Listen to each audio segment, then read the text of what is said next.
for those of you watching the VOD, no one's in here yet.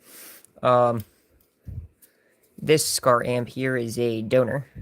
I installed a new PSU and a new output section worth of MOSFETs in this guy. And it turns out the transformer coils are shorted, and it has some other various issues.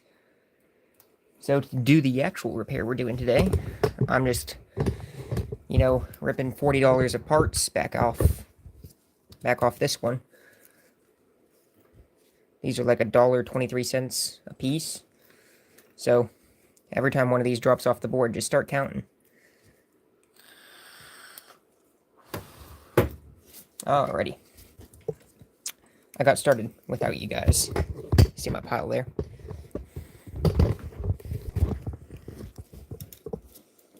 I don't know if I gotta go and check if I made that last stream VOD public. I don't know what the default settings are. I just assume it's saving the VODs. But, I haven't actually looked. Alright.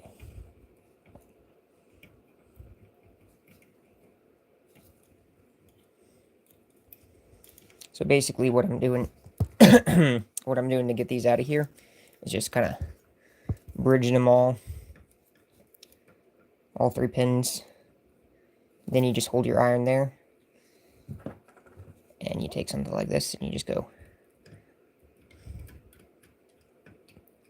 Kind of hard to do with my my phone that I'm streaming from in the way, but boop, just falls out of there. Sometimes they come out really, really easy. Sometimes they want to fight you.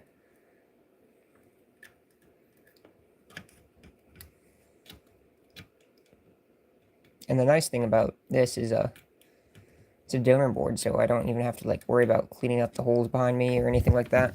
It's kind of nice. Probably gonna put you guys over here.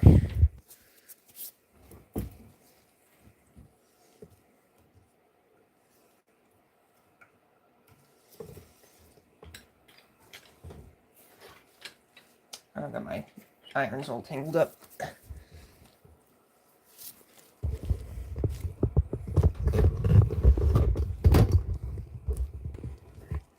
Yeah, there we go. A little bit further back, kind of see what's going on a little bit better.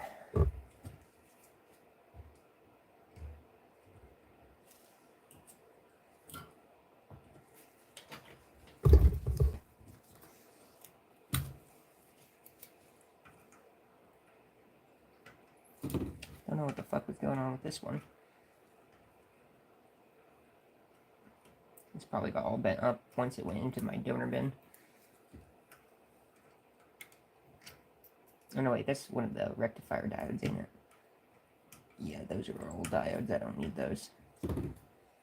Well, I mean, it's a donor board, and I'm already in here. I may as well just harvest everything.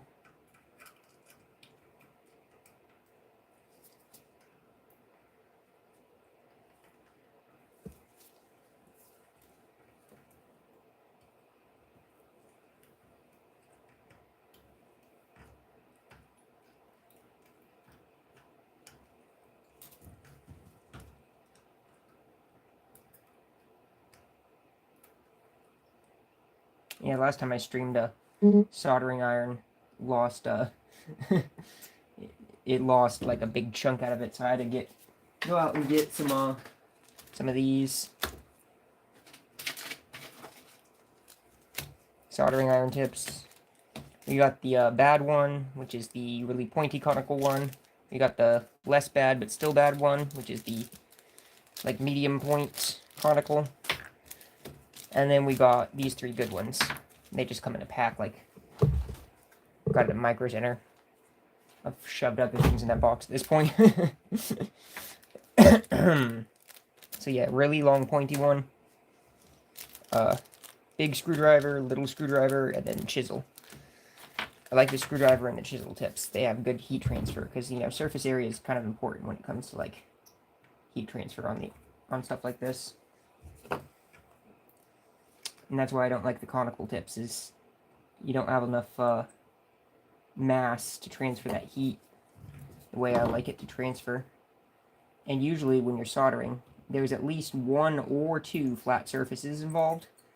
So having a flat surface on your iron is really, really nice. Because you can get some pretty nice heat transfer when you know, the shape of your iron and the shape of the surface you're trying to heat are the same shape.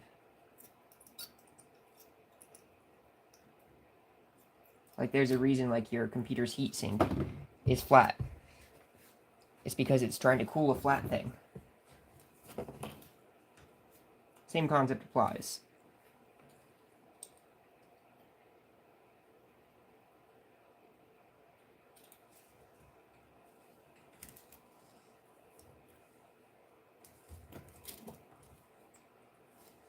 Probably use like some tweezers or some shit, or I could just swap hands here. Solder with my left hand.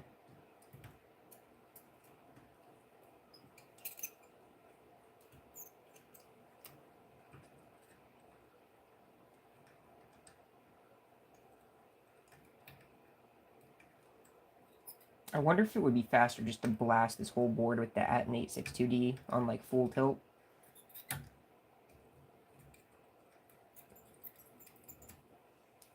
I might try that. Fuck it, let's try that.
I don't know if that's actually any faster or not, when it comes to getting these out.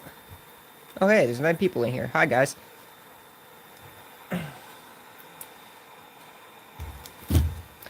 So for those of you guys that are joining us, this is a donor board. I put about 40 bucks of MOSFETs in this thing just to find that the transformer coil was short. And we're about to do a much bigger amplifier. And I need these parts. I'm not waiting on ordering new ones. They're brand new. I know they're in good shape. So I'm just sitting here pulling my MOSFETs back off this donor board. All brand new Infineon IRF 640Ns. This revision of this it's a skar. What is this? 2500, like an RP1D. On this specific revision from 2022, it's all 640s, both power supply and the output section.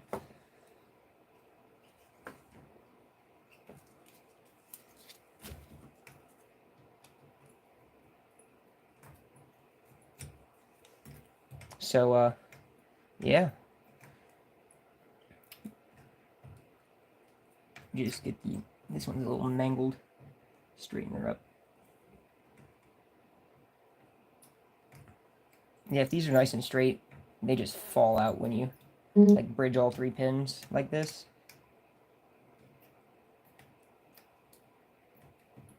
but when they're a little bent up, it makes it a whole lot harder to jimmy them out of there.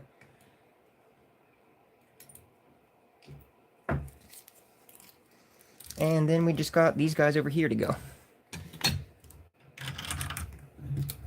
All those ones. I got my spool of leaded wrapped around the patent hose. Man, I love this Atten hot air rework station. I bought it from Louis Rossmann from his online store. It was like 20-30 bucks more expensive than like buying it straight off AliExpress or whatever. But I do not regret it, you know. In the early days of me learning to do board repairs, you know, Louis Rossmann's videos taught me a whole lot about micro soldering and whatnot. Even though I wasn't working on Macs, it was still like good content to watch that I very much enjoyed, and also it's helped me in my career. So kudos to Louis. Yeah, Louis Rossmann is he's OG when it comes to teaching how to fix shit that you just can't find information on. He's one of us stubborn bastards. Oh, look at that big ball. That's where all my bridge went. Right there.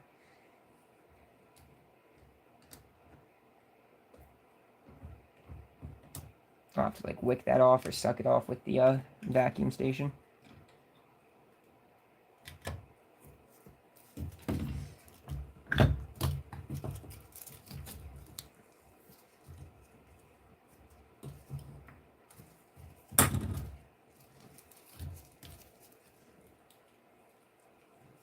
Man, you can barely see what's going on there. I need another light on in here. Oh well. We're going to be working on a different board here in just a second anyway. You guys can just bear with me, I hope.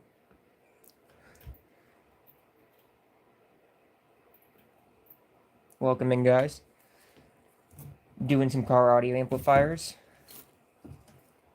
For those of you just joining, this is a donor board. I'm just pulling some MOSFETs I installed on here. Back off. Aww. Oh, it didn't stick. Good. Should probably get those out of the hazard path here.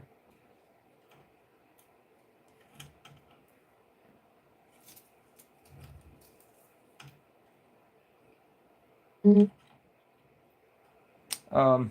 of you guys hanging out, feel free to ask any questions you might have about repair, if you're repair technicians yourselves, you know, feel free to pick my brains about anything.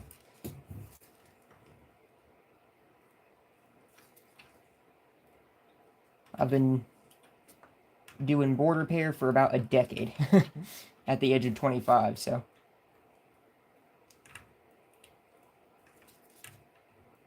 Any questions you might have, I probably have an answer. And if I don't have an answer, I definitely know a guy that does.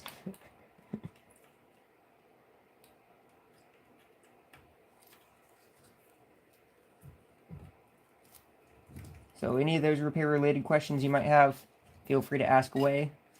I'll even answer some of the questions that some of the other YouTubers won't really answer, like, where do I get, like, GPU schematics? I can tell you.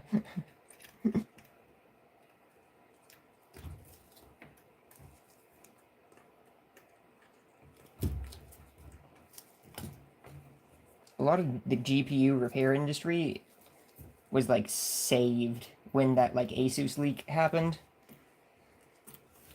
Asus leaked, like, all their graphics card, like, CAD files and stuff. I don't know if they were hacked or if an employee or a disgruntled employee leaked them, but pretty much anything Asus has made in, like, the last 2 or 3 decades, I have the schematic to.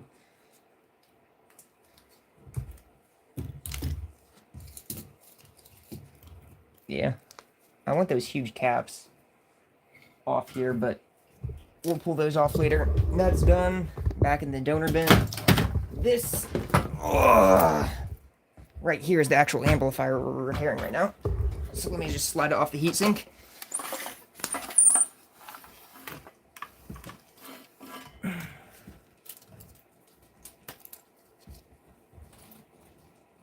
put all these up here.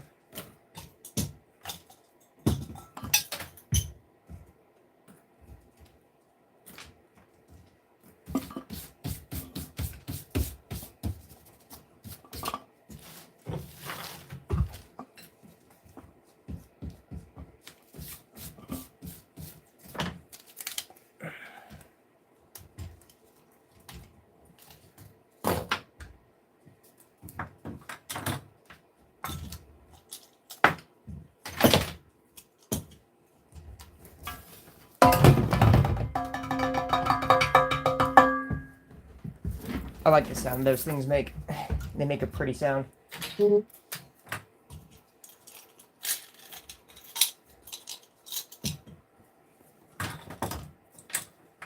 always get these cords all tangled up on these.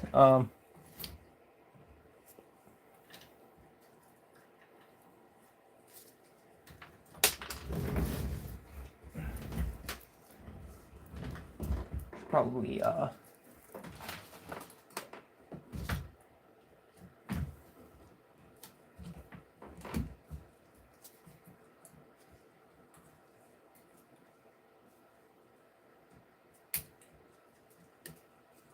double check that there's not going to be any problems with these. I don't know, like test 4 or 5 of them. Ooh. Oh, I just didn't have it in the socket. I'm like, did that decide it was a capacitor now? If I don't know exactly what the problem is, like, with a really screwed up, like, car amp, sometimes I'll just desolder, like, all of the FETs, and, run them through, like, that little LCR meter. That transistor tester LCR meter thing. And just, you know, if it says, you know, it's an NE-MOS, that means it's probably good. Like if you're testing N-channel MOSFETs. And if it decides it's 2 resistors, then you know, oh yeah, that's the one. That's the one. But usually, with like the output section specifically, if one fails, I end up replacing all of them. Because there's like this thing called like transistor pairing or what have you, where like if one of the transistors like is behaving slightly differently than the rest, the one that's like lower than the rest is going to do more work, and it can like thermally run away and cause the amplifier to fail. So if you're replacing an output section, you want to use MOSFETs from like all the same batch and all the same age. Because you want them to do an even amount of work in a Class D amplifier like this. Yeah,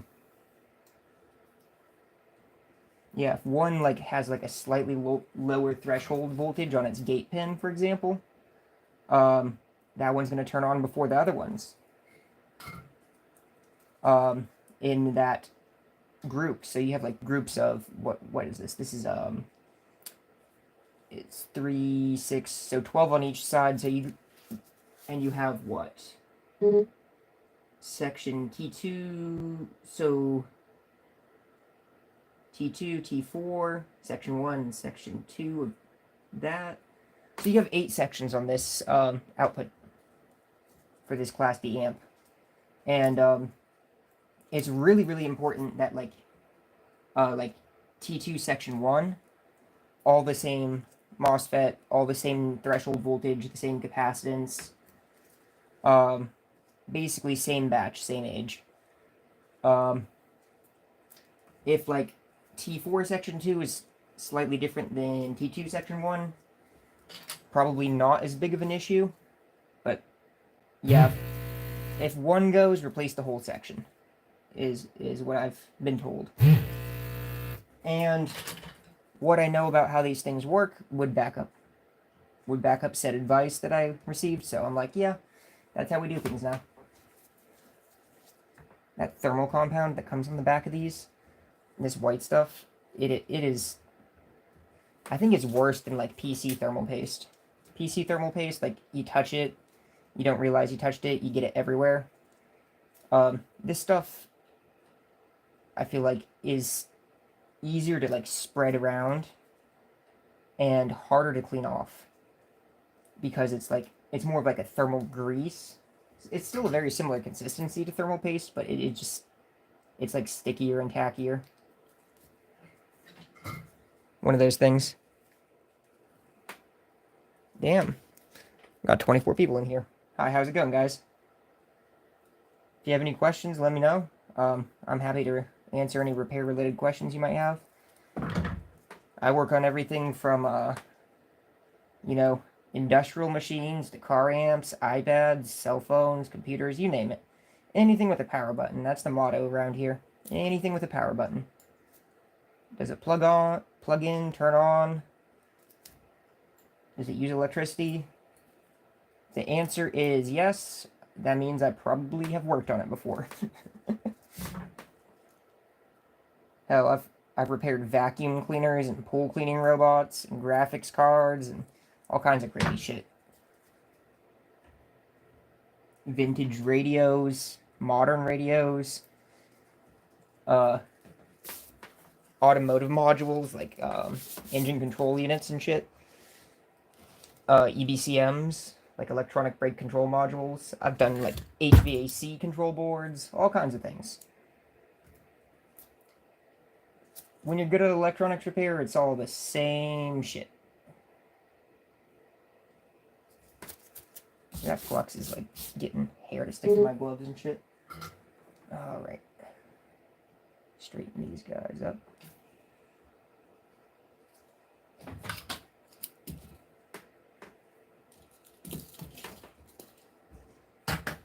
I'm almost ready for a whole fresh new roll of solder here.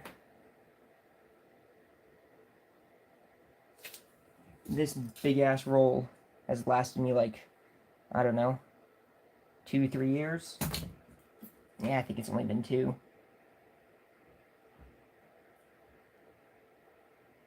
That one just happened to leave my former employer with me. I used to work at a chain repair shop. And, like, I was the only person there that knew how to solder. At all. Yeah, it was kind of a clown show of a repair shop. Like, the skill divide just was hilarious. Like, they may as well have put my name on the door.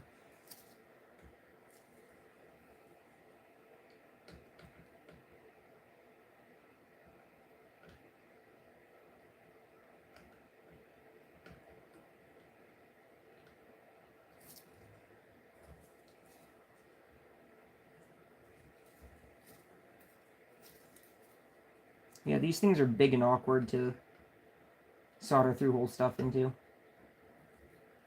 So what I'm probably going to do is just get these things positioned and like tacked in, and then flip it upside down so I can get a good, so I can see what the hell I'm doing basically, and not be fighting against gravity when I'm trying to solder these in. Kind of like how welders will just like tack something in place and then go back and then run their bead. Because, yeah, if you're trying to hold it in place nice, and also, you know, melt metal around it, yeah, you can probably get away with that for like 1 or 2 of these, but like when you're doing all 24 on this board, you're gonna screw it up if you try to do it all at once. And we're gonna have a much nicer looking result at the end of the day if I just focus on getting these tacked in nice and straight and then solidify like all the joints. Let me clean my...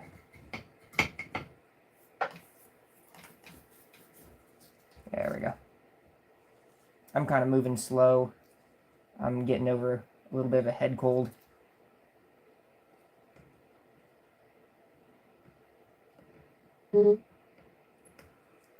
Hey, how's it going? Hey man, love from Pakistan. Hi fam from India. Yo, shout out to India and shout out to Pakistan. You guys overseas over there, like, your culture treats repair like a lot better than we do here in the United States. Like, there are so many like Indian dudes here on YouTube that just like they're doing repairs that like would make like someone working at a repair shop here in the United States be like, "What? That's possible?" You know?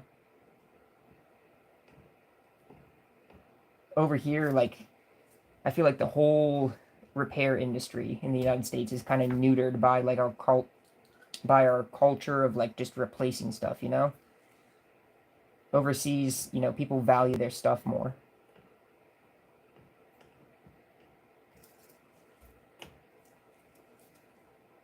And also just like the supply of electronics and whatnot just isn't the same.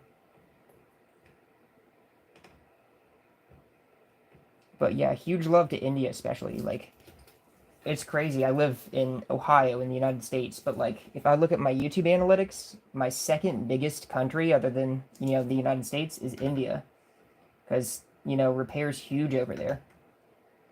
I've been thinking about like taking a trip someday if I could afford it over to India just to tour like all the crazy little mom and pops repair shops over there. They look so cool, dude. Just go on like a repair shop tour in India. That would be dope. I would very much enjoy that. Also, like, India's got the food figured out, let's be honest. I'm a fan of spicy food. And, yeah. Where I live, like, you have to be a spicy food person to enjoy, like, you know, stuff with chilies and whatnot in it. See, my dad lived in Mexico for 9 years. You'd never be able to tell, you know, he's an old white dude. But yeah, he lived in Mexico for 9 years. He's fluent. So, like, I was raised around, like, spicier food. Maybe that has something to do with it. I don't know.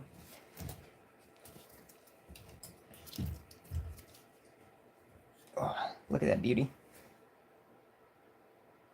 3,500 watts RMS.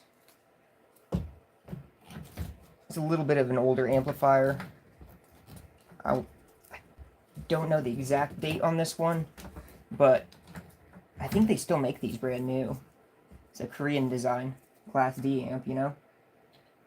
Mm-hmm. This is the skar, it's the SKV2 2500 1D, which I've got another one sitting up here, same customer. How frequently do you stream? This is like the second stream I've ran, just doing repairs. I try to see in the past I'd try to film every repair I do and then turn it into a YouTube short, but it just got to be a lot of work. And I kind of just like yapping and talking back and forth with people. And I tend to ramble while I'm repairing anyway.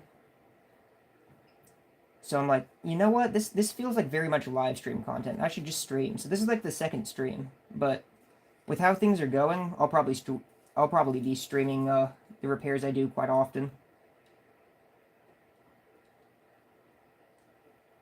If any of you guys watching have anything to repair, our mail-ins are open. Links in the description to my website. Phone numbers on there, addresses on there. Just shoot me a text or a call and say what's up. And yeah, we'll get your stuff fixed. I do everything from game consoles to, you know, like industrial equipment, automotive boards. If it's got a PCB, I got you. I've done like drone ESCs and pool cleaning. I've done so much weird stuff. The stuff like, you know, your local like U-brake iFix would turn right around, unless you happen to have a really good U-brake iFix. See, that's the thing about like repair shops here in the United States is like there's these huge chains of repair shops that are owned and ran by insurance companies, right? And they have like the McDonald's problem, where like there's a few thousand of the same repair shop, and they're all franchises, and they all have different like management, different staff. So you go to one McDonald's, right, and you get like these amazing fries, fresh burger, your nuggets perfectly fried, all that. And then you go like 3 miles down the street to the next nearest McDonald's and you get like soggy garbage and a cold burger and like bad customer service. You have the same problem with like chain repair shops here in the States. Which is why I started my company, is like I worked for one of those repair shops and I realized, wait, the only thing that makes this repair shop I'm working at good is, you know, me and my coworkers. And like all of the good coworkers that I'd been working there with had got burnt out and left at that point, because like, you know, the corporate management of it all sucked. Like my boss's boss, not fun to work with.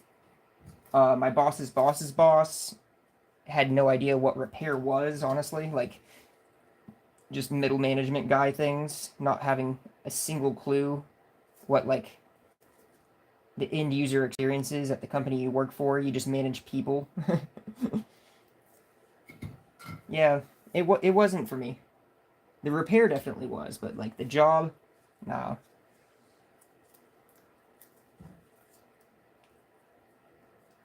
I'm like, and I go all in with repairs. Like, I really care about solving people's problems and whatnot. And, I do ramble about doing repairs. I just bumped into your channel and I'm learning more about repairs. Yeah, that's the way to do it, man. I'm completely self-taught. I've been watching repair YouTube since I was like 10, you know, just like I'd be up late watching Louis Rossmann fix a MacBook while I was like playing Minecraft on another tab or something. And you'd be surprised what kind of skills you can pick up. Like, if repairs call into you and you're trying to get good at repair, just, you know, tap in, start messing around, you know, go through your friends and family and like collect their old electronics they don't care about anymore. Because like they don't want it, you know. You can't really screw it up because it's basically trash. And you know, that's a good way to get really good at repair, is just, you know, do it with stuff that doesn't matter, you know. Maybe it works. If it works, take it apart. Like, tear it all the way down, put it back together, see if it still works. And if it doesn't, well, keep doing that till you can make it work, you know? When you put it back together. It's just kind of how... I think that's how a lot of us learned. I need some flux on this thing. It's not... It's just not flowing the way it should. There we go. Oh yeah, there we go. If these little legs are like bent at all like this, it makes them kind of a pain to use, but you know, these are brand new MOSFETs. They weren't cheap. And installing, see, I just pulled all these off this other board for those of you that are just now joining us. So I put a new power supply and output section in this one, and this one. These came out of the same vehicle, same customer. And turns out these were water damaged. Like, these transformer coils were like just shorted. And like their preamps, this customer with those two little ones back there, they weren't the ones that broke them, but they got them out of like a car they bought at auction or something. And whoever installed them had them daisy chained. So they were hooking up the output of something big like this into those little amplifiers. So the preamps on them are just gone. Because you're putting, like, you know, the amplified signal into where you should put an unamplified signal. So, like, they just weren't worth repairing. Because those are smaller, cheaper amps. If you had that problem with, like, a really nice new amp, it'd be a different story. Because some of them, like, amps like these ones, a lot of the preamp circuitry, they put on, like, these cards that you can just swap. And, you know, everything that isn't on that is, like, pretty cheap components. But it's got to be, like, the bigger, more expensive ones for you to even, like, consider screwing with something that broken, you know?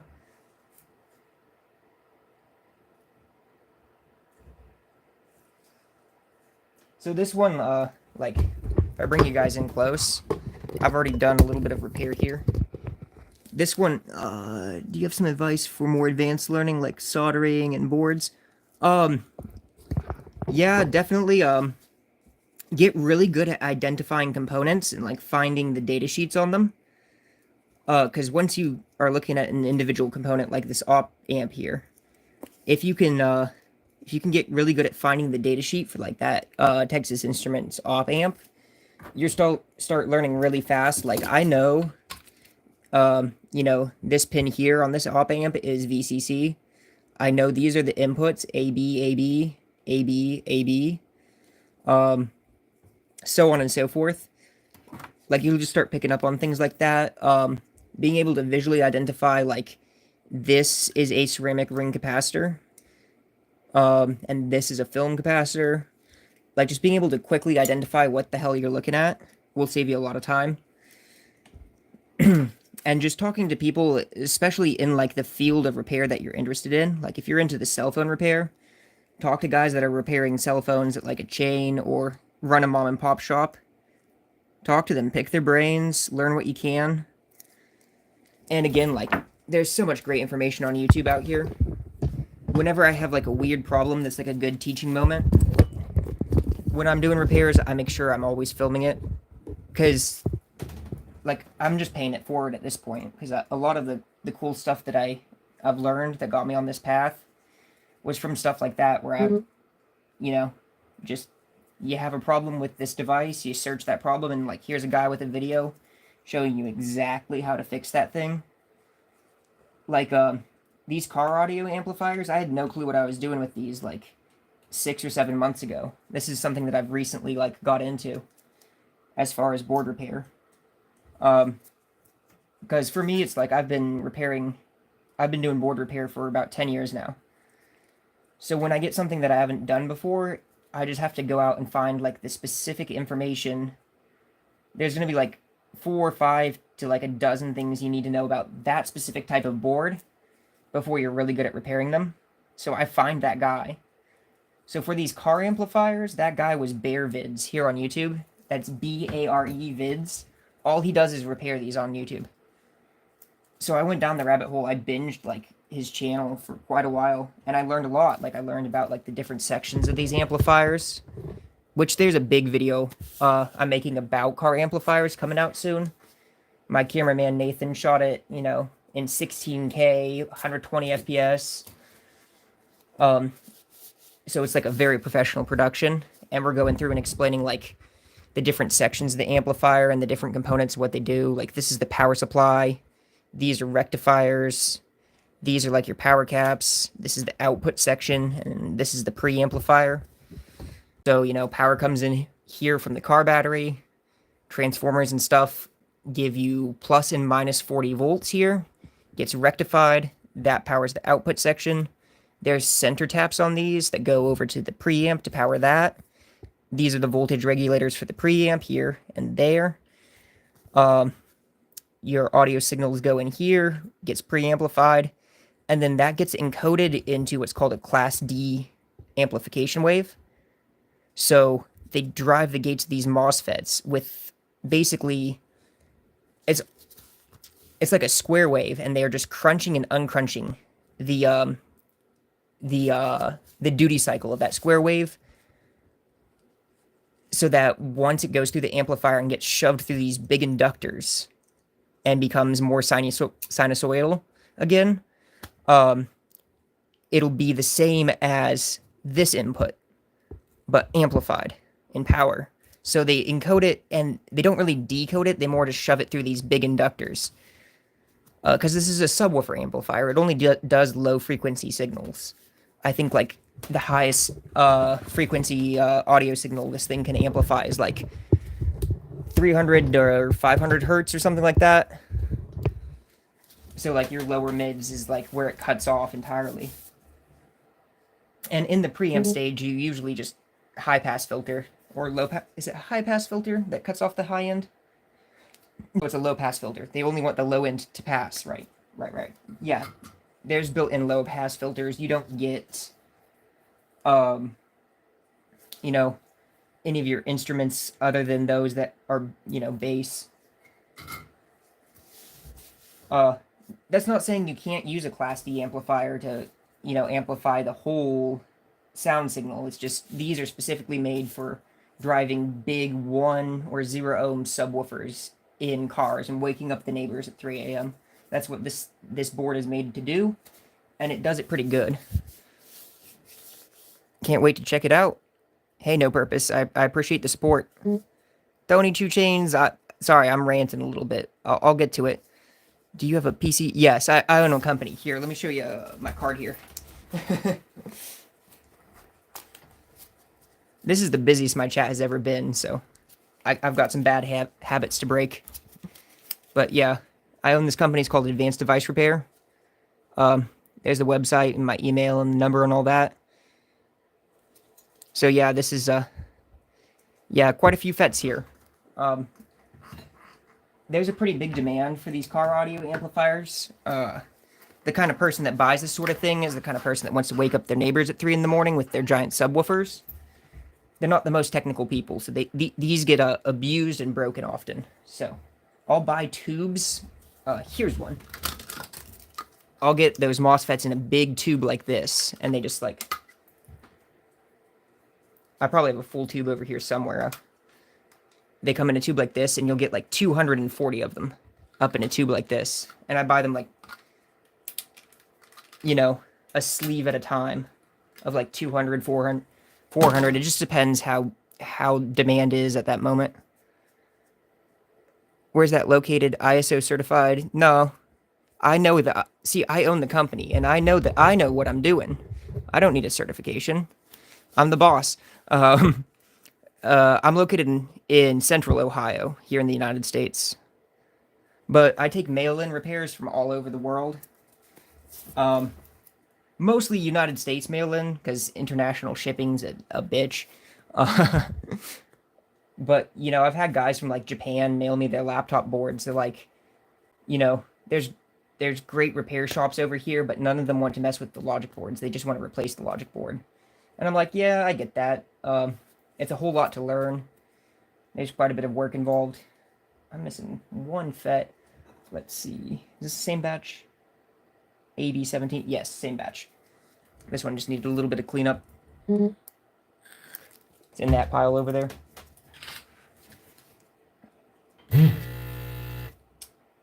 I mean, as far as repair certifications, when I was working for chain repair shops, I've been an Apple authorized service provider. I've been a Samsung genuine service provider.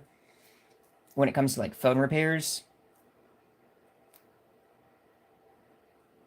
at one point I had CompTIA Plus certification, but CompTIA, I don't like that company. They lobby against right to repair. So screw 'em. What's your favorite type of stuff to work on? Right now, it just depends. Right now, I've been having a ton of fun doing, like, arcade cabinets. Audio equipment is, like, evergreen for me. I love working with audio equipment. Amplifiers. Like, here's another project we got going on. This is a JBL PA speaker. So, like, it's a big box, like a couple big subs in there. And you just, plug XLR in there. Like the kind you carry around to, like, a college party, I guess. Stuff like that. I always like working on that. Yeah, I like working on PlayStations. PlayStations are fun. Do robotics. Got away from board work. It was relieving when the flux was flowing. Yeah. Board work's fun. It can be relaxing. It can also be a nightmare and a headache. What's the average cost of these amps you work on? Good question. I usually have to look that up, Ron. This specific one, if you want to Google it, let me just, this is the part number here, is SKV2 25001D. Same model as this one. Same customer, actually. I think they're like 400 something, 4 or 5. They're not too bad. They're affordable. Yeah, Skar is pretty budget. These are just Korean design Class D amplifiers. Um, they all look the same. They all have the same circuit. Uh, it's just like the individual parts change slightly, but like even like the traces on the board look very similar from like um one like run of the mill Class D to the other. Like they all kind of copy each other's homework on the designs.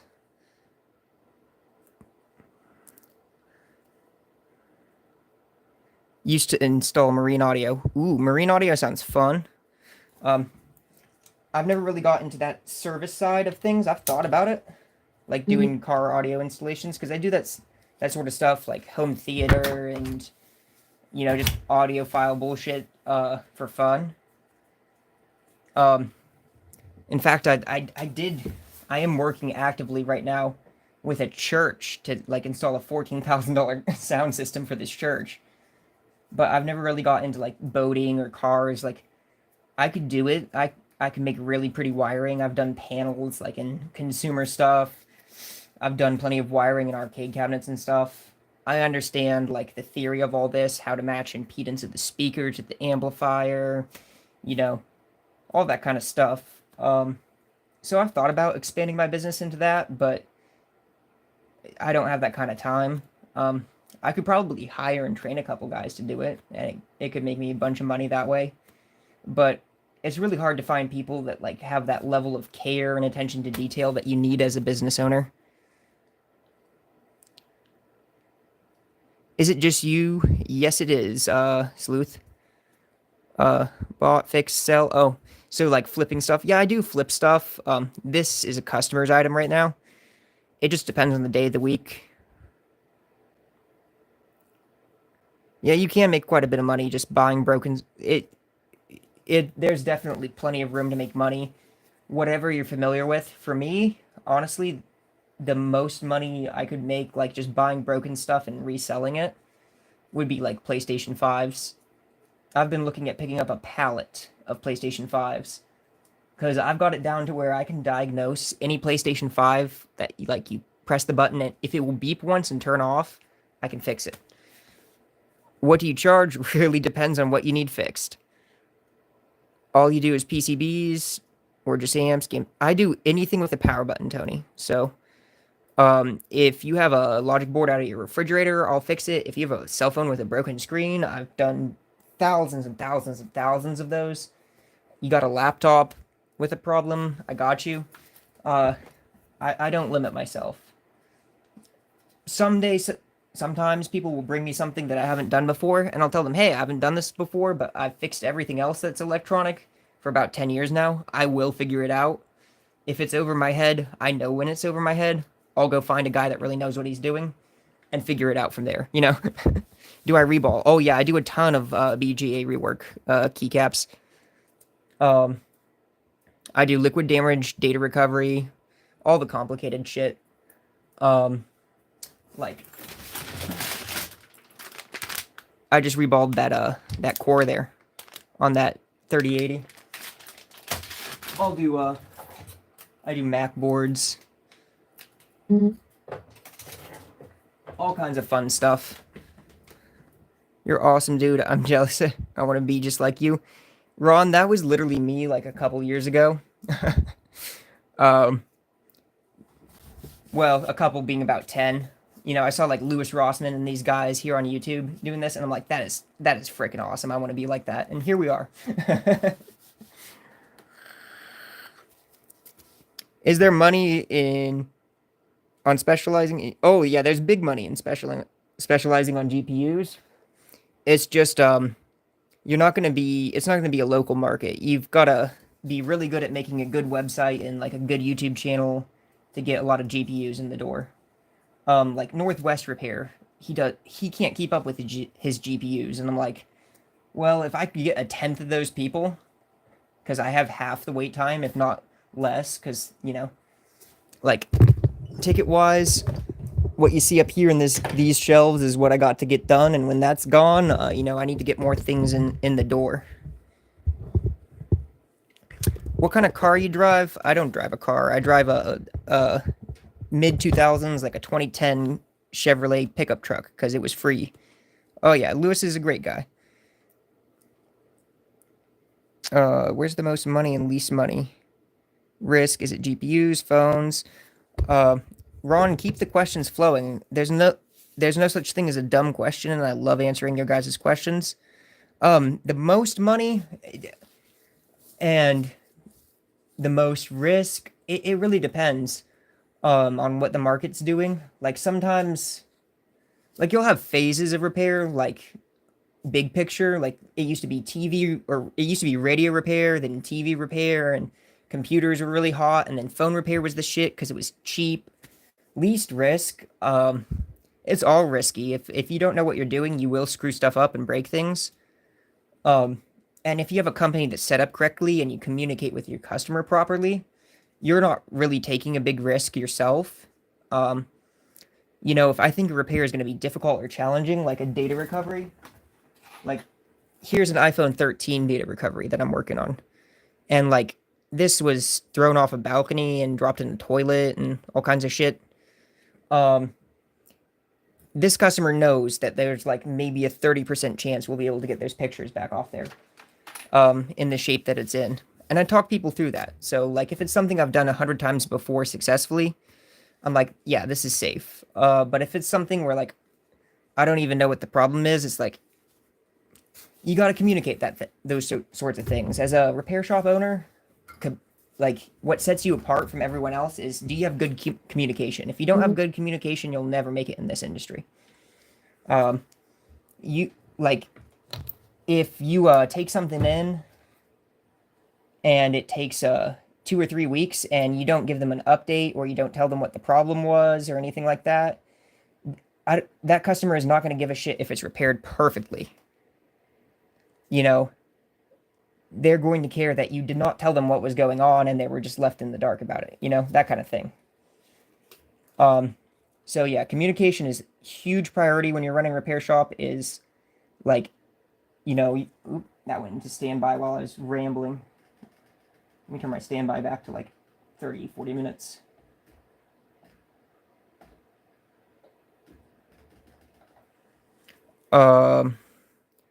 Does anyone repair TVs these days? Yeah, there are definitely guys out there that have been doing TVs for a decade.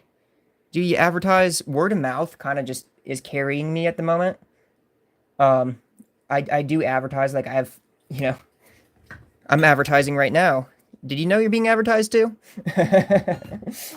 um, but yeah, word of mouth kind of carries a lot of shops like mine. If you're really good at what you do, people will talk about you. You'll get recommended, that sort of thing. Like Louis Rossman doesn't have to buy advertising. That's because he's the best at what he does. He's fair, he's honest, and he's putting himself out there on a platform like YouTube. If you're doing those things, after the first or second year of running your company, you'll be fine. You'll be doing good for yourself. If you're fair and honest with people, people really value that because you don't get that at any of the chain repair shops these days. You just don't. They're ran by insurance companies. If that tells you anything about how they operate their business, they're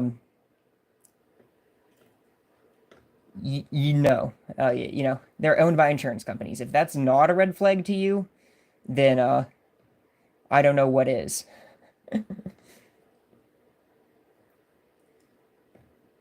Let's see here.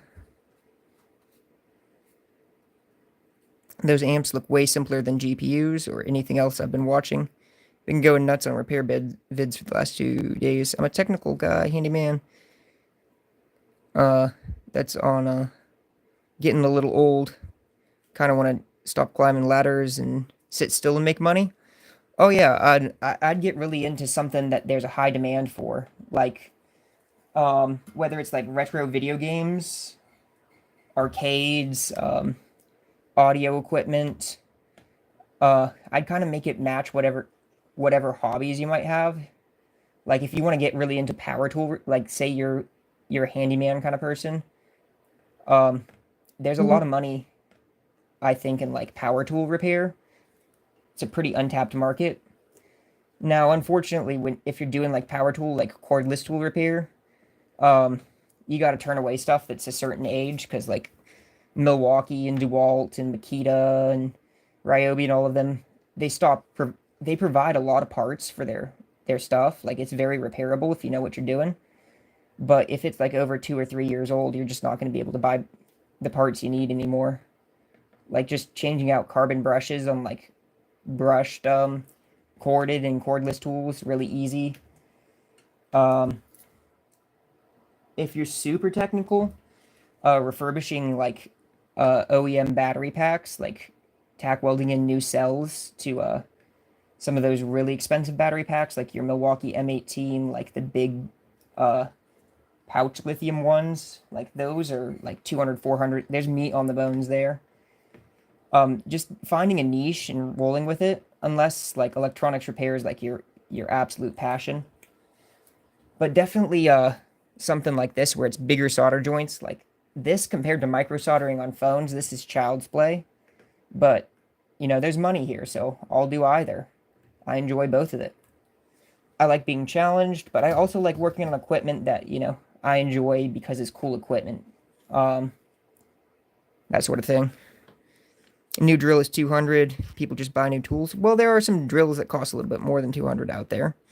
And hey, if it takes you 15 minutes to fix with a $5 part, and you can charge them 50, 60 bucks, that's better than buying a new drill. There's meat on the bones there.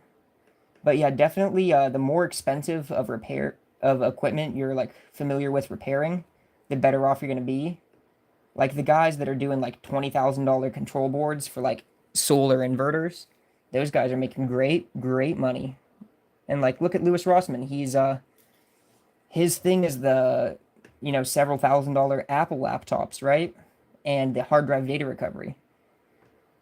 Data recovery is evergreen in this industry. There's always money for data recovery. People always are always gonna like forget to back their stuff up, and then they're gonna have a problem. There's always money there. And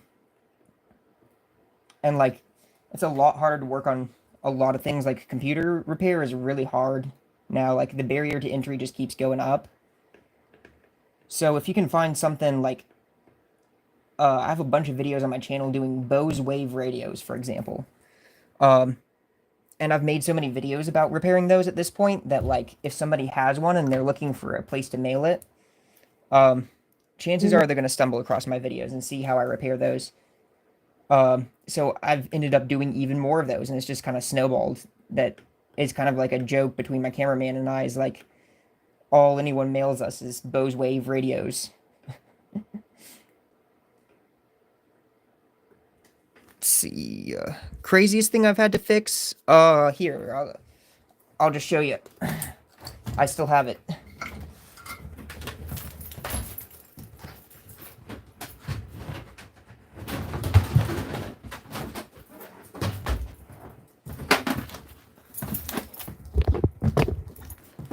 This fucking thing. It ended up not being worth repairing, but it was kind of a trip. This is a pool cleaning robot. It's a robotic, like, pool vacuum. So you just yeet this into your big old pool, and it crawls on the bottom and the sides, and then like floats up on the surface and shit. Pretty cool machine. This is just the shell. But yeah, it was repairable. It's just like it needed a new motherboard. Like the ESC was cooked. It needed a new power supply. And those parts were hard to find, and like you could just replace the unit at the point we were getting to with that one. But it was very fun to work on. It was cool. I expected it to be way harder than it was, because, you know, it's meant to go in swimming pools, right? And with stuff that's waterproof, usually everything's glued to high hell, and you can't like get to anything or work on anything because it's all covered in silicone goop. But it was surprisingly easy to repair. I was very happy with how repairable it was. Craziest fix I've had? I did an iPhone XS Max once. That guy working at the Honda plant here in Ohio, he dropped it into the Honda assembly line, and it was crushed by like the assembly line equipment, and it was pancaked, man. And somehow I managed to fix that fucker and get his photos back. that guy was very fucking happy. Because he had like pictures from when like his kids were just born, a little bit of a younger guy, and stuff like that on that phone, and it looked bad. The thing was like pancaked and U-shaped. And like every other repair shop he had walked into that day had been like, nah, man, that's done for. And I'm like, yeah, I'll give it a shot. That was probably like the luckiest repair. There's definitely money in government contracts and legacy stuff. Like if you're really good at doing like tough book repair, the police stations have like how many tough book laptops, right? Bose Q25 headphones. I usually don't end up doing a lot of headphones. Just because, you know, they're pretty simple devices and yeah, there's just usually not a lot of meat on the bones there. And when they break, people tend to replace them. But I definitely could do some Bose Q20 or 45s, especially if it's just a battery replacement. Assuming the part can be purchased. That's the thing with some stuff is like, yeah, I could fix this. It's just I need this part, and they just simply don't sell it. Is one of those problems that you have far too often these days. Which is like why I try to focus on the motherboard repairs. Is most of the chips and components that I need I can buy. And if there's an exception, like the PWM controller on PlayStation 5s, you just harvest that off donors if you do enough of them. Or, you know, you call up your local repair shop and say, hey, do you have any, like, really screwed up PlayStation 5s? I just need this one chip off them. And usually they'll sell it to you. Or just give it to you because it's in their, their pile of trash. That's the thing about doing this is a pile of techno waste is big money to us. Have you done any RC racetracks nearby? There's actually a pretty big remote control community out where I live. There's like this dam for this lake over here, not too far from where I'm at.